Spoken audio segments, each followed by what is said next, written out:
This is not financial advice. I'm not a financial advisor, so don't base anything I say off these videos. I'm just doing it for pure entertainment purposes only.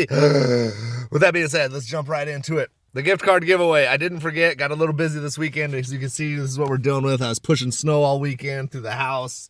Pretty much just being a fucking hero, freeing little old ladies in their house and shit. But yeah, all weekend I've been pushing snow, watching the shop, etc., etc. Gonna do this today at some point, do the giveaway. I've got a random number generated. I'm just gonna put a number next to everyone on the list, let it go unless I can find a different route. I don't know. That's my game plan for now. I don't really got a game plan, but that's kind of it. Other than that, haven't even looked at the market this morning, but I do know it's probably more of the same in my opinion. So crypto, I am expecting some sort of a pullback. You know, obviously, Bitcoin had a nice little run, but I don't think it's going to have a huge pullback. I'm going to still buy in. I think we'll probably get down to the $35,000 range for Bitcoin. I'll probably have another jump up. You know, it's just how these things work. They go up and down, up and down. For me personally, I don't have enough money into it to where I feel like I want to sell when it's up, just because the way money works, let's say I make a $500 profit.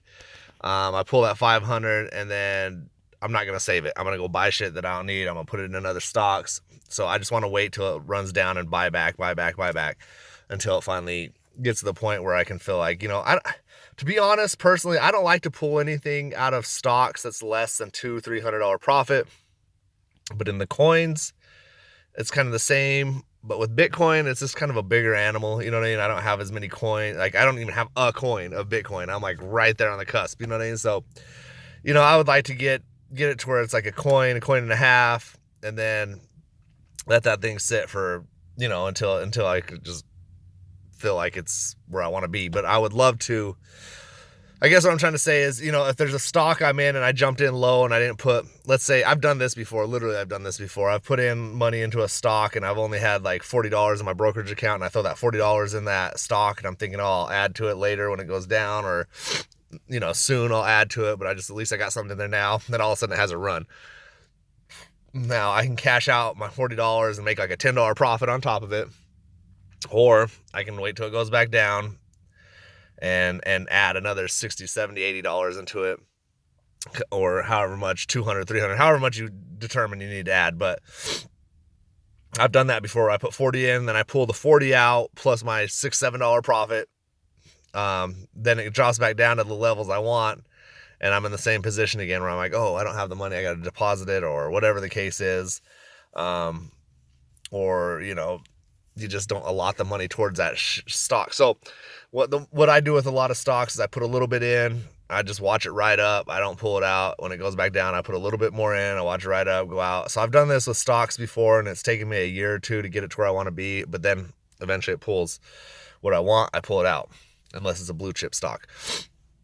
So that's how I've handled things. Because when I first started the market, I'd always wonder, like, how do these people always, you know, like, oh, I only got 5,000 in that brokerage, or I only got, or not brokerage, in that stock, or I got 1,000 in this stock, 10,000 in this stock. And I'm like, normal people money ain't like that. You know what I mean? Like, I got $60 at the end of the week. What am I going to do with this? You know what I mean? So, and they're talking about $6,000. So that's one way you can build it up. You know, you put in 50 here, 50 there, 50 this, 50 there. And if it's like a stock that you just know you're going to be in for the next decade, like Apple for me is one of those ones. I've been in it for a couple years now.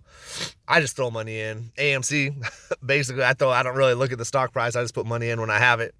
Obviously, I try to kind of time it a little bit, like, okay, it's up, it's down, but there's times where I have $100 and it's, you know, I don't really look at the level or the line, because I'm just like, I'm going to hold this long enough to where it's, you know, it's fine. And my average is still pretty damn low, because my original price point I got in Apple was like, what, like $112, something like that. I don't know for sure. Don't quote me on that, but I want to say it was around there. Anyway, so that's just a little thought process. Maybe you help you. Maybe it'll make you dumber by watching this video. I possibly could have. So that's just my thoughts. I'll do this today at some point. We'll do the giveaway, get this out there somewhere. The next one, I'm just going to do like a Visa card giveaway for like $20, something like that. So have a good day. Be blessed. Subscribe soon. Peace.